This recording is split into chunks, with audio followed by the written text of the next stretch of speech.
I remember the first time I took an imam deer hunting in East Texas. That's right, you heard it right. I took an imam deer hunting in East Texas. He had visited my church because we were having a special event. He heard me talking to one of my leaders, how that I was going to go deer hunting with him, and he said, "Bob, I've never been deer hunting. Would you be willing to take me?" And I looked at him and I thought for a minute, and I said, "Zia, I would, but if you go dressed like that, running through the woods with a 12 gauge in your hands yelling Allah Akbar, we're all going to die. If you're willing to put on a t-shirt, slick your hair back, speak with a Mexican accent, I'll take you." So I took him and we had a blast. My life has been changed radically by all the friendships that I have with Muslims and imams and Jews and Buddhists and other people. But it happened because I learned to be friends with them.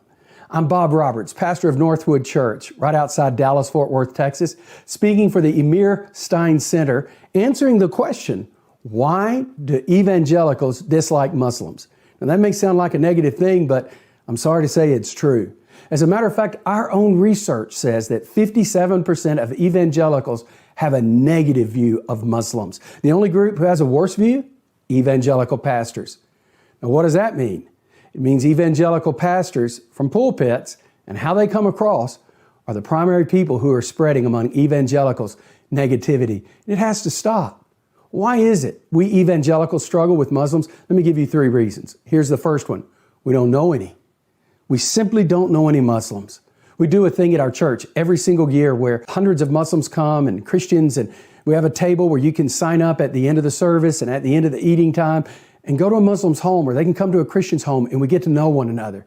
And it's amazing what they wind up telling me. The Christians, after they've been to the Muslims' homes and they've been with them, they say, "You know, Bob, we never realized that they're just like us. They're not extremists.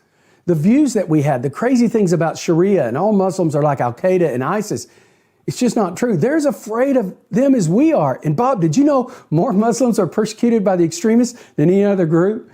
And I sometimes grin from ear to ear because what's happened now, they're learning about who Muslims are, not from a 30-second soundbite on the news, but from a personal relationship they have with someone. Here's the second reason Christians struggle with Muslims is sometimes we have crazy eschatology, or what we believe about the end times and how Jesus comes back. We Christians have 1,000 different views about how he's coming back. And here's the reality. We actually don't know exactly how it's going to happen. Even people who agree with one another will argue aggressively about how it's going to happen. Here's the only thing we know for sure. Jesus is coming back to set things in order, to bring peace, and to put the world at ease. That's all we know. But some of us have these crazy ideas that the scriptures don't necessarily teach, like the Jews have to go back and the temple has to be rebuilt.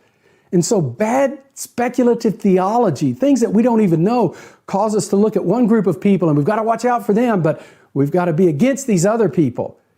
There are 1.7 billion Muslims in the world. I don't want speculative theology, things I don't know for sure, to get in the way of me having a relationship with them and being able to live the life of Jesus and share the good news of Jesus because I look at just one group of people. Do we love the Jews? Sure, we love the Jews. But we equally love the Muslims and the Arabs and the Palestinians and everyone else. Crazy theology makes us do crazy things. Here's the third reason. I would say that Christians don't like Muslims. And this is going to be tough, but it's true. It's because we've rejected the gospel of Jesus. Bob, what do you mean we've rejected the gospel of Jesus? We're Christians. We believe in the authority of the scriptures and what Jesus did. That may be true. But the reality is, when we don't do what Jesus says, we've rejected the gospel. And what is the essence of the kingdom of God? It's love. So what does Jesus say? Love God, love one another, love your neighbor, love your family. Jesus even says, love your enemies. In other words, no one's left out. We should never dislike someone. We should never hate anyone. We've been commanded by Jesus to do only one thing, love. Jesus said this, "Greater love has no man than this, than to lay down his life for his friends." I remember one time going to Afghanistan to visit a friend of mine, and that friend's dad was killed by some people in the country. I wanted to go and honor him, so I go and I don't tell him I'm coming so that he won't know, because I didn't want him to come pick me up, because being identified with me could cost him his life. I get off the plane. Who's there to pick me up but my friend Umar? "Umar, why are you here?" I'm here, Bob, because you're honoring me and I want to honor you. But Umar, I'm not even a Muslim and you could die. He said, doesn't matter, Bob, if you're a Muslim or a Christian, you're my friend. Jesus said it another way. If any man will come after me, let him deny himself daily, take up his cross and follow me. That's the way that we have to love others, to take up our cross, to put our lives on the line for others. Jesus also said, greater love has no man than this, than to lay down his life for his friends. That is exactly what Umar was doing. If we evangelicals are going to love Muslims, then the most critical thing that we have to do is to love like Jesus, to the degree that we're willing to put our life on the line for somebody's religious freedom, even if it means that we totally disagree with their theology. I want you Muslims to know, there are many of us as evangelicals. You matter to us. We love you.